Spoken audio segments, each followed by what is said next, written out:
Hi everyone, so welcome to our Kivio. So it is a very rare occurrence when a single party transforms a whole underground music scene of a city, especially when we're talking about one as large and mature as London in the mid-2000s. But that's exactly what the Fuse London crew did. So from humble beginnings as an after hours on Brick Lane for friends and industry peers, to becoming London's hottest weekly, to conquering the rest of the UK, to numerous successful seasons in Ibiza, to launching a range of genre-defining record labels to the present day, where the Fuse crew regularly throws events with attendances in the thousands. So today's guest, Rich NxT, was there from the very start, and he played a pivotal role at every stage of the journey, establishing him early on as a super producer within the crew, creating many of the Fuse London label's most iconic tracks. So global recognition, a packed DJ schedule, and 2 vinyl prints of his own are the spoils of over 15 years of quality work. So join us as we dive into Rich's extraordinary journey and let's explore his creative process. So I want to ask, so where in your journey with underground electronic music began, and what was that moment when you were just like, I want this to be the rest of my life? I guess that was the moment of the kind of first raves and stuff going to back in London. Drum and bass, jungle, like hardcore jungle. Talking about 1991, going to my first raves in like warehouses in London, and just experiencing this amazing music and feeling of the music, you know, and and the feeling that the music can instill in a crowd of togetherness, and I guess then the thing that goes with that is the bass, you know, because that music was a lot about a lot about the drums and the bass. At that stage, it wasn't drum and bass; it was hardcore going into jungle. Drum and bass came a bit later, but then it was the drums and the bass, you know, and that feeling of bass, you know, that's the feeling that we really took when we started to create that Fuse sound. Yeah, you know, because the other guys were also into bass heavy music, like you know, like your garage, but primarily your kind of your jungle was just massive for us, and then bass lines, you know, and fusing that kind of bass power with the 4/4 energy of house and a lot of the minimal that we were listening to, a lot of the minimal coming out of Berlin at the time. They were all big influences for us. And can you name like a couple of them? So like some of the records on like Poker Flat, and some of the early Crosstown Rebels stuff, and along that also the music that we'd hear people like Richie and Sven play when we went to Cocoon in Ibiza when it was back on the Mondays. That whole melting pot of different sounds paired with our real London roots, you know, and going to those jungle and hardcore raves back in the day. That whole melting pot is what really triggered mine, and I know for sure like the other guys' creative spark, you know, because when you're in that very explorative stage of your career, of your musical career, anything goes, you know. Yeah. You know, it's one of the great benefits of being at the start of your journey and being in a way quite naive and just trying whatever you want to try, you know. That's exactly what we did back then, and I think that's how and why it became so popular with people on the dance floor, because it really was something quite fresh and new, but you could still feel where it came from for people, you know. So that was why I think it just resonated, what the music we made. Yeah, so like the roots of Fuse has been like widely documented, but you were pretty active in the London scene as a DJ and a promoter. So talk a little bit more about that. I mean, we came through the ranks, I guess you'd say, of the London scene. Was going out to parties, and really kind of before I was DJing, we were going out to our friends through raves in London, some off the grid, some on the grid. You know, some kind of warehouse stuff where you just had to buy drinks tickets, and it was all a bit underground, and also a lot cheaper back then. Yeah, super underground. You know, great stuff. Yeah. Like riding on, like getting picked up on like an ice cream van and getting driven into the actual where the rave was. You know, proper fun stuff. But then also clubs. You know, going to clubs and DJing. was something I always wanted to do. I've always been like a musician from like age 10, but I never got to DJ when I wanted to first DJ when I was in my teens. We couldn't really afford like decks and stuff in the family, but I would just like make mixtapes and play with like a 4-track recorder that I borrowed from someone, just experimenting. But then getting to DJ was something that came in my kind of like 20s, you know, and actually getting to try this thing I've always wanted to do. Yeah. You know, and being reminded of that passion, because like, you know, in my early 20s I was playing drums and like keyboards and doing a lot of like live music, and then finally got the chance to actually try DJing. You know, largely thanks in part to my wife, I just, and you know, which is like, why don't we get some decks for after parties? It's like, you know what, I always wanted to DJ, but never got the chance. So yeah, getting to do that was really important, because coming from the dance floor, like you say, through the ranks of London, and then actually becoming a DJ myself, and then, you know, naturally the DJing moved out of the after party at our friend's house into our friend's bigger house. Yeah. And then from there into our own club event, which was an after party in Shoreditch, you know, a couple of 2-3 years before Fuse started. During which time I met Enzo, and we hit it off. And then also during which time Enzo came back from London, from Ibiza, where he was living, and you know, wanted to start doing events alongside his DJing.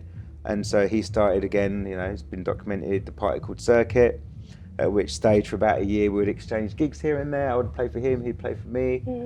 Seb was playing for Enzo as well. And then, yeah, all of a sudden that kind of all just came to a head, and Fuse was born. That's awesome. I'm actually really interested in your transition from just like a party goer into like a DJ. Like, what was that like? Natural. Yeah, natural. You know, I guess, I mean, like I say, I've always been a music player, you know, performing on drums or keyboard or brass instruments, whatever it may be.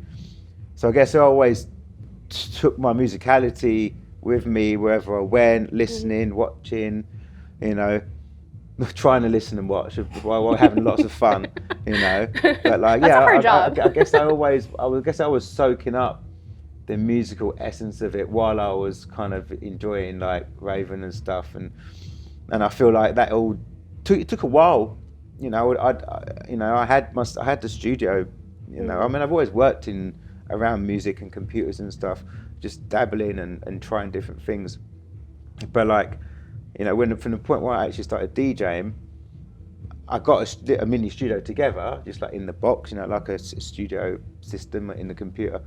But it took a while before that actually translated into something that I thought would be like appropriate to play in a DJ set. And at the start, you know, like most producers, I guess, you know, I wasn't sure if my first tracks would actually work, you know. And like Enz came for dinner one night. Like, what do you think of this? I said, yeah, it sounds really good. It sounds really good. I said, oh, okay, well, you think it sounds good? Maybe people will like it. You know, you need the support of your peers, you know, when you're starting off. And and then the first time I played 2 of the tracks that ended up on my first Fuse EP, Bristle and Seas.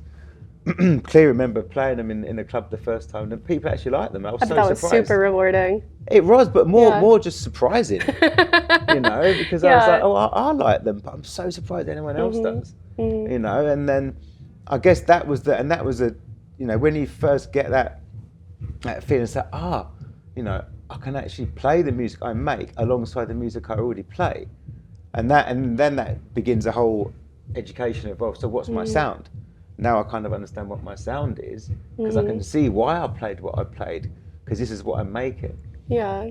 And I think probably, everyone goes through that, and we all certainly did, and then that also gave a head of steam to the sound that was emerging, because we knew the music we played, but when we started making the music, it all just seemed to work together, and it became that kind of Fuse sound that everyone knows so well now. Yeah, it sounds like everything just like came together for you. Yeah, definitely. You know, can't underestimate the importance of having a crew together. You know, achieving something as a crew is so important, and does make things happen for the self. You know, for the singular person. Yeah, it's no fun working in isolation. Yeah, I mean, and I'm not saying easy is not the right word, whether it's easier or not, but it's certainly, if you're part of a crew, I guess you're certainly isolated from any sense of, oh, I'm not getting anywhere. Because at least as a crew, you're doing something together. Yeah, there's support, there's validation, there's support, there's it's inspiration. fun, there's validation, you know, and it doesn't have to go anywhere because you're just enjoying in the moment. So it's certainly being part of a crew probably takes a bit of that pressure off if you are you're aiming to you know get somewhere with your career. For sure, for sure. I want to dive into your music production. So, like, how did playing your own tracks, like, how did it shape your experience in the formative years of Fuse? So really, I mean, it just fed back into the tracks. You know, it was like, oh, so this is working. So let's explore that way of doing things, whether it be a studio workflow, whether it be a sound set, you know, or type of vocals or type of arrangement. It was very much like, so yes, it was because we were there every week. Yeah. So we could literally try stuff and then try it again the next week, go back home, work on it more, bring it back again, like a real closed feedback loop, you know, just in that one venue, 93 Feet East, for like, you know, between 200 and 400 people, I guess, each week in the early days. And then it was like a playground for making music, really, and just experimenting, playing it and coming back again and working on it more.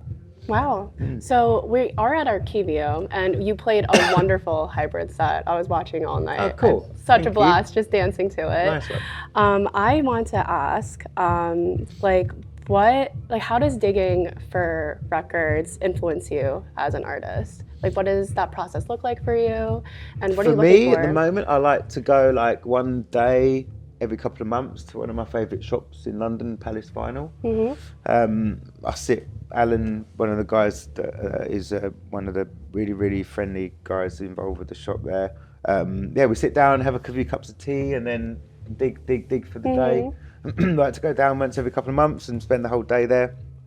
And then the rest of the time I will do some kind of online like record delivery shopping.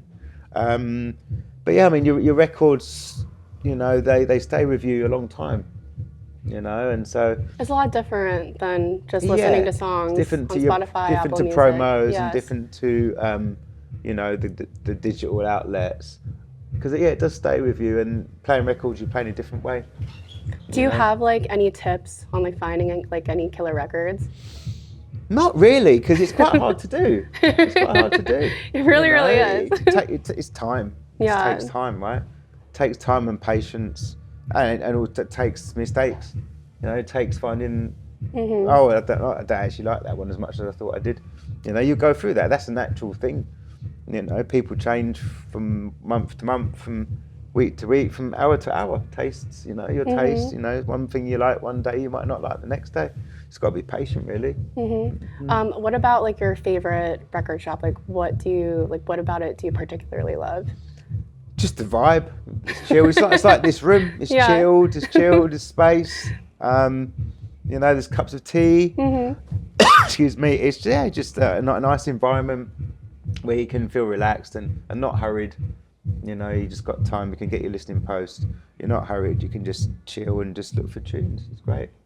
Yeah, and that's definitely like what Archivio aims to do. Yeah, it is, exactly. As you can tell, it's a multifunctional space. Like whatever you want to do here, like you can. Really a nice atmosphere in there. You know, I was having a dig myself before. It's just really chilled and you know, nice lighting, nice people around. Your crew's great, so it's a pleasure to be here. Yeah, and a good crew is important, as we have concluded.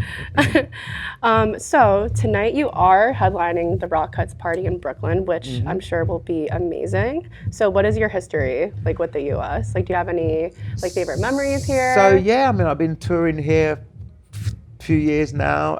I've had great times on East Coast, West Coast, you know, down in Miami. Do you see any parallels between like New York and London at all? In terms of like the music scene? Yeah, I think the music scene is pretty, you know, pretty pumping in most places now, I would say, you know, in the States, in Europe. And just the energy, really. People are really keen, you know, really keen on music at the moment, keen on new sounds, and just people enjoying themselves. Great. Yeah, that's a good way to like summarize it. So anyway, that's all I have. So thank you so much for coming to our Kivio. Thank you. And I can't wait to watch you at your Thank you for Rockets having party. me. Thank you. Thank you.